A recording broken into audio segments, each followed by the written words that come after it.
आप लोग सौभाग्यशाली हैं। हर बार मैं यही सब दोहराता हूँ आपके सामने। जब भी सत्संग होता है तो मैं ज़रूर कहता हूँ कि आप सौभाग्यशाली हैं। संसार के सुख दुखों से अलग जो आपके अंदर छुपा है उसे जानना सबसे बड़ा सौभाग्य है। और कुछ नहीं होता सौभाग्य। दुनिया का जो भी है वो काम चलाऊ होता है। उससे आप काम चलाते हैं, शरीर रक्षा करते हैं, आप इच्छाओं की पूर्ति करते हैं। इसमें जो आप अपना भाग्य देखते हैं ये एक अलग बात है। बाकी की अंदर की जानकारी लेना, अंदर के आत्मा को जान के उस परम चैतन्य में अपने आप को लीन कर देना, अपने को स्थापित कर देना, ये सबसे बड़ा सौभाग्य होता है और कुछ नहीं होता। आप लोग सब जानते हैं कि जिन लोगों ने अपने अंदर की जानकारियाँ ली हैं उनके ये आज मंदिर बने हैं और उन लोगों के पास सब कुछ था। और बहुत से ऐसे भी हैं कि उनके पास कुछ भी नहीं था। तो मेरे कहने का मतलब है कि चाहे इस दुनिया का सब कुछ हो, राजा महाराजा बन जाओ, या आपके पास झोंपड़ी है, कुटिया है, कुछ नहीं है, ये दोनों चीज़ों में कोई फ़र्क नहीं। आप अंदर का जान लेते हैं तो आप सम्राट हैं। क्योंकि जो देखिए कि राम है, कृष्ण है, बुद्ध है, महावीर है, ये जनक है, और भी कितने कितने राजा महाराजा हुए जिन्होंने अंदर के राज को जब जाना तो उस राज्य को कुछ नहीं समझा, काम चलाओ समझा। तो जब जनक ने अष्टावक्र से ज्ञान प्राप्त किया, जनक उस समय चक्रवर्ती राजा थे, तो अष्टावक्र से जब वो आत्मा का ज्ञान लिया और जब उन्हें आत्मज्ञान हुआ तो बोले कि महाराज अब मैं क्या करूं, मुझे आदेश करो। आप चाहो तो राज्य में छोड़ दूं, आपके साथ रहूं, और आप चाहो जैसा निर्णय करें, मैं वही करने को तैयार हूं।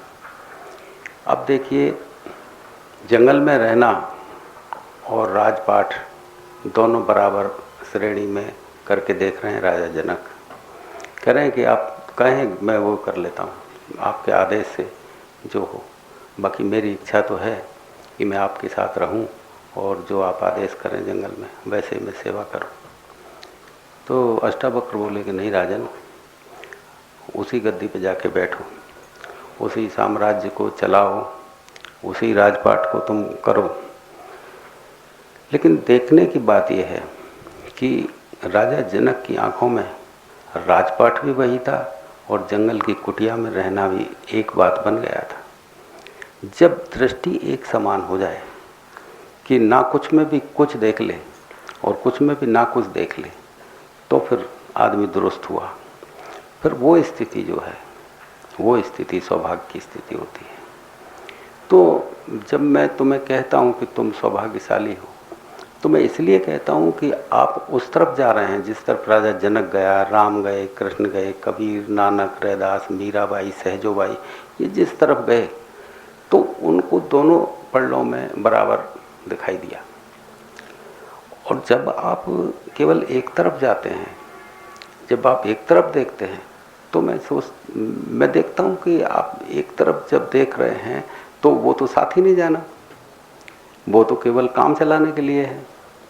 वो तो आज है, कल नहीं हो जाना है। जो आज ये है, कल जो नहीं हो जाना है, उसकी तरफ तो केवल शरीर रक्षा के लिए, साल संभाल के लिए जाया जाता है, उसे पकड़ने के लिए थोड़ी जाया जाता है। अब यदि आप उसमें पकड़ के बैठ जाते हैं तो फिर वही आप तो है कि आवागमन से नहीं छूट पाएंगे। वही आना, वही जाना, वही इस तरह से पीड़ा, फिर वही कष्ट, वही कलेश, फिर आना, फिर इस धरती पे आना। आवागमन का जिसे चक्र बोलते हैं, तो वही चक्र, इस चक्र से छूटना बड़ा मुश्किल हो जाता है। तो आदमी के अंदर कुछ ऐसा है जो कुछ ढूंढना चाहता है, ऐसा है कि कुछ खोजना चाहता है। वो ऐसा नहीं है कि आदमी स्वयं से खोजना चाहता हो, स्वयं से किसी तरफ जाना चाहता हो। कुछ ऐसा है आदमी के अंदर जो उसे लालयित करता है, कुछ नया जानने के लिए, कुछ खोजने के लिए। फिर क्या होता है कि सहज जो दिखाई पड़ जाता है, सहज में जो कुछ पड़ते हैं रास्ते, उन पे आदमी चल पड़ता है। क्योंकि आदमी चलेगा तो उन्हीं रास्तों पे जो रास्ते सहज दिखाई पड़ रहे हैं। मुझे आँखों से जो दिखाई पड़ रहा है मैं उस तरफ ही तो पढ़ूंगा। मुझे कोई रास्ता दिख रहा है तो मैं उस पर सहज चलने लगूंगा। तो कुछ रास्ते जो हैं इस संसार में जो बने हुए हैं उन पे आप चलते हैं। जैसे पैसे के लिए पैसे का रास्ता नज़र आता है तो पैसे के रास्ते पे भाग लिए। आकर्षणों के रास्ते पे जब आप देखते हैं कि ये रास्ता जाता है तो उस पर भाग लिए। मान सम्मान के रास्ता नज़र आता है उस पर भागने को तो उस पर भाग लिए। नहीं समझे? जो भी कोई चोरी है, कोई ईर्ष्या है, कोई मान अपमान है, या किसी से आगे बढ़ना है, ये सब रास्ते जो बने हुए हैं ये सहज दिखाई पड़ते हैं। क्योंकि जब तुम पैदा होते हो तो यही तो देखने को मिलता है, यही सीखने को मिलता है। अब जो सीखने को मिलेगा, जो देखने को मिलेगा, तो आदमी उसी पे चलेगा, उसी पे बढ़ेगा। ये सोचने की बात ही नहीं है। लेकिन ये रास्ते चलते चले जाते हैं, चलते चले जाते हैं। और जब इन रास्तों में तुम्हें पीड़ा मिलती है, जब तुम्हें संकट आते हैं, क्योंकि चल तो दिए तुम्हें, क्योंकि और कोई रास्ता है नहीं तुम्हारे पास में, यही रास्ते हैं। इन रास्तों पे चल तो दिए, लेकिन चलने के बाद जो पीड़ा आते हैं, जो कष्ट आते हैं, फिर उनका नाम क्या रख दिया है आपने? जीवन तो संघर्ष है, ये तो आते ही हैं सबके सामने। अब संतोष दिया अपने आप को, ये अपने आप को एक तरह से संतोष बहला दिया अपने आप को। भाई जीवन तो संघर्ष है, जीवन फिर जीवन क्या जिसमें संघर्ष ही ना हो? फिर वो ये बहला रहे हैं अपने आप को। आपको कुछ कहने को कुछ है नहीं, क्योंकि जो रास्ते बने हैं उनमें तो पीड़ा ही है। सारे रास्तों में पीड़ा ही है। चाहे किसी भी रास्ते पे जाओ, जो धन के वाले रास्ते पे जाओ तो धन किसको सुखी करता है क्या?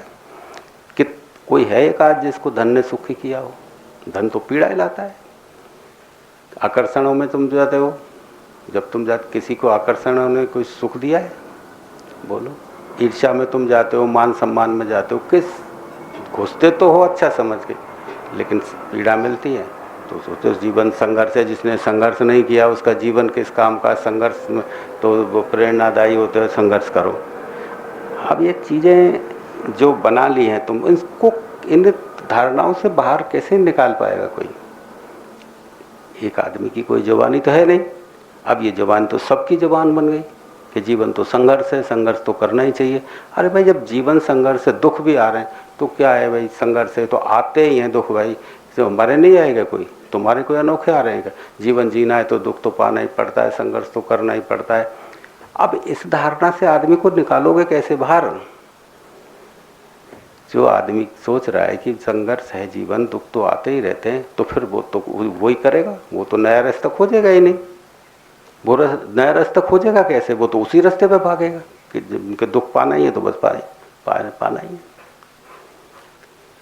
तो जब दुख पाना है तो वो चीज जो है अंदर लगी हुई है, जो तुम्हें कुछ खोजने के लिए आतुर कर रही है, वो तो तब संतुष्ट होती ही नहीं। वो दुखों में संतुष्ट नहीं होती, वो सुखों में संतुष्ट नहीं हो रही।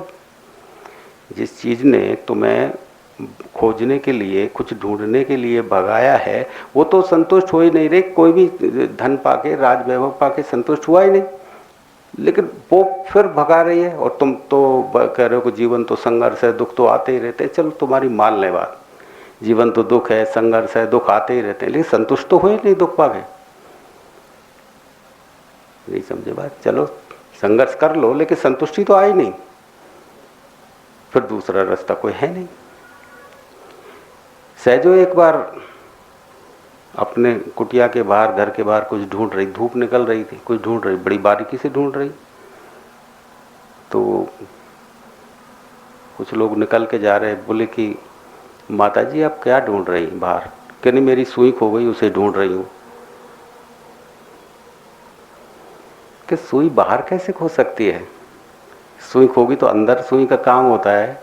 कुछ सुइयां पोया होगा तुमने तो अंदर पोया होगा, तो अंदर ढूंढो ना। कि अंदर तो अंधेरा है, तो मैंने सोचा बाहर ही ढूंढ लेती हूँ। अरे कि जहाँ खोई है वहां ढूंढो। कि ढूंढू कैसे, वहां अंधेरा है।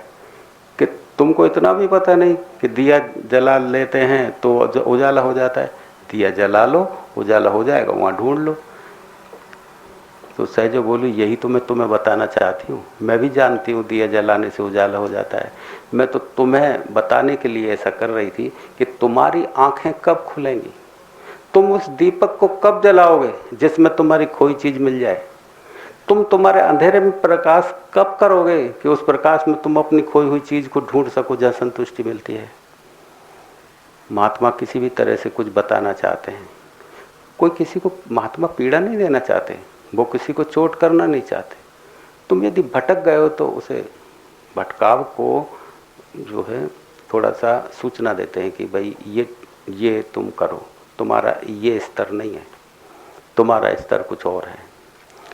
तो कहती है कि मैं तो जानती हूँ कि दिया कैसे जलाया जाता है, लेकिन तुम्हें शिक्षा देने के लिए कि भाई देखो तुम्हारे अंदर ही है जो खोई हुई चीज़ है और तुम उसे बाहर ढूंढ रहे हो। कभी धन की तरफ भगे चले जा रहे हो, कभी मान सम्मान की तरफ भगे चले जा रहे हो, कभी यश, कभी वैभव, कभी ममता, कभी मोह, कभी काम, कभी क्रोध, कभी लोभ, इनकी तरफ ही भाई ये रास्ते संघर्ष के, ये पीड़ा के। यहाँ तुम्हें मिलेगी नहीं, खोई तुम्हारे अंदर है चीज और अंदर अंधेरा है। अंदर तक दीपक जला लो, बस खोई चीज वहीं मिल जाएगी, कहीं नहीं मिल रही।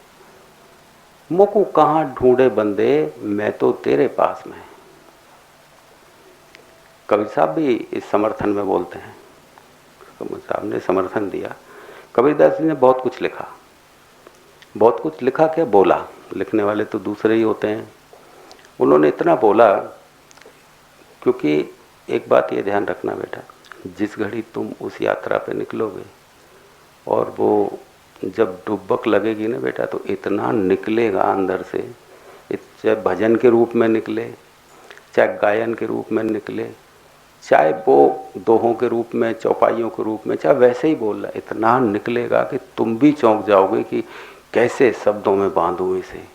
बोलते चले जाओगे, दिन भर बोलोगे, रात भर बोलोगे, और कोई लिखने वाला हो तो वो लिखता ही चला जाएगा और वो थकोगे नहीं। जीवन नया नया नया नया निकलेगा। तुम सब कबीरदास हो। कबीर को एक व्यवस्था मिल गई थी कि उसके पास ऐसे लोग थे कि उनकी वाणी को उन्होंने लिख दिया था। थे ऐसे लोग, कभी कभी संयोग बैठ जाता है, वाणी को उन्होंने इकट्ठा कर दिया, लिख दिया था, तो बहुत बड़ा उनको ग्रंथ बन गए। बाकी प्रत्येक व्यक्ति जगेगा, वो गाएगा, वो बोलेगा, चुप नहीं बैठेगा। उसके अंदर से इतना निकलेगा, उसका सुनने वाला हो कोई, अकेले में बोलेगा और इतना निकलेगा कि बस पूछो मत। तो तुम सोचते हो कि कबीर का ही निकला था, ऐसा नहीं है। नानक का भी निकला है, उन्होंने भी लिखा। मीरा का भी निकला है। कोई अब वो ना लिख सके, लिखना कोई ज़रूरी नहीं होता कि लिखना है कि उनको कोई परोपकार करना है, उनको कुछ किसी उनके ये नहीं, बट निकलता ऐसा है कि बस वो स्वयं को ही सुनाते रहते हैं, इतना निकलता है। तो कबीरदास ने जो कुछ लिखा, तो तुम देखो कि बिना पढ़ा लिखा आदमी, पढ़ा लिखा भी इतना नहीं लिख सकता, इतना नहीं बोल सकता जो बिना पढ़े ने।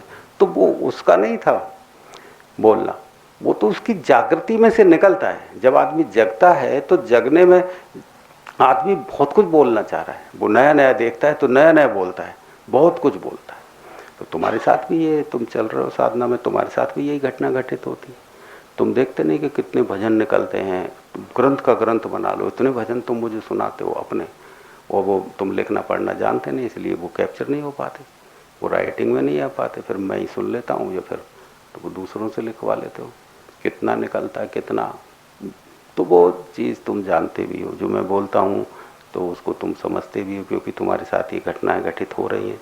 तो ऐसा मत समझोगे तुम केवल कबीरदास को ही पॉइंट करो, या तुम और महात्मा हैं, गोस्वामी जी महाराज हैं कि उन्होंने ही लिख दिया, तुम नहीं लिख, वो तो सबके साथ ऐसा ही होता है। ऐसा नहीं है कि जिस वो लाइन पर, ये भी होता है बहुत से मौन में भी चले जाएं कि क्या बोलना है, चुप हो जाओ, ये उसकी मर्जी है। कोई सोचे कि बहुत से ऐसे है कि जागने के बाद अरे बोलना क्या है, मूर्ख लोग हैं, मैं भी तो इसी दुनिया से आया हूँ, बोलोगे तो ये कुछ समझेंगे तो है नहीं, तो कई बार मौन में भी चले जाते हैं महात्मा के, बोलना क्या, चुप हो जाओ।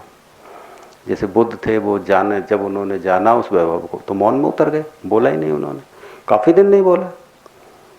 काफ़ी लोगों ने उसको कहा कि प्रभु बोलो तो सही, जो आपने जाना है कुछ तो बोलो। बोले बोलना क्या है, जिनको ज़रूरत होगी वो अपने आप कर लेंगे, मेरे को बोलने से मानेंगे कि कोई, कि नहीं नहीं नहीं मेरे बोलने से क्या हो, तो चुप हूँ मैं। फिर किसी तरह से उनको कुछ समझ आया तो वो बोलने लगे बाद में। तो ये जरूरी नहीं कि एक जागृत व्यक्ति बोले तभी उसकी जागृति का पता लगता है, वो चुप भी रहे। लेकिन मैं तो ये कह रहा हूँ कि जो उसके अंदर से इतना निकलता है सैलाब कि रात और दिन बोले तो ख़त्म नहीं होता वो, चाहे वो कविताओं में निकले, चाहे तुम्हारे भजनों में निकले, चाहे वैसे बोलने में निकले। तो ऐसे ही कबीर का भी निकला, तो उन्होंने कहा कि मोको कहाँ ढूंढे बंदे, मैं तो तेरे पास में, कहाँ ढूंढ रहा है, पैसे में मिलूंगा मैं,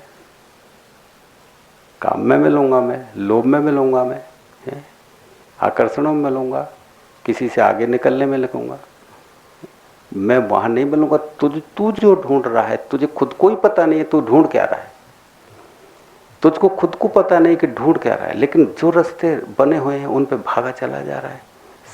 कष्ट आ रहे, पीड़ा आ रहे, कह रहा है जीवन संघर्ष है, भागा चला जा रहा है। लेकिन तुझसे पहले जो भागे हैं उनसे तो एक बार पूछ ले, तेरे बाबा से पूछ, तेरे पिता से पूछ, तेरे पड़ बाबा से पूछ, अरे किसी से तो पूछ, और जिनके इतिहास है उनसे तो पूछो, उन्होंने लिखा हो तो कि वो उनको कुछ मिल गया हो। अब जब पहले तुम पूछ लो, जब उन्होंने ये कहा कि जीवन तो संघर्ष है, दुख आते ही रहते हैं, तो उनको कुछ नहीं मिला। यदि मिल गया होता तो वो कहते कि भाई हमें मिला है, तुम भी भागते रहना इन्हीं रास्तों पे, तुम भी करते रहना ऐसा ही जैसे हमने किया है। कैसे कैसे नामचीन व्यक्ति हुए, कैसे कैसे नामचीन व्यक्ति हुए जिनके इतिहास गवाह हैं, उनसे प्रेरणा लेने की शिक्षा देते हैं कि भाई तुम ऐसा ही बनो। अरे वो तो कुछ बने ही नहीं। जिन्होंने नाम कमाया अच्छी बात है, जिन्होंने नाम कमाया, लेकिन संतुष्टि तो उनके जीवन में आई नहीं। राष्ट्र के लिए अच्छा किया, देश के लिए अच्छा किया, समाज के लिए अच्छा किया ये बात अलग है, लेकिन जीवन का मुकाम थोड़ी पा लिया। जीवन का मुकाम तो अंदर है। जैसे सहजो बाहर ढूंढ के बताती थी कि यहाँ नहीं है मुकाम, मुकाम अपने अंदर है, दिया जलाना है।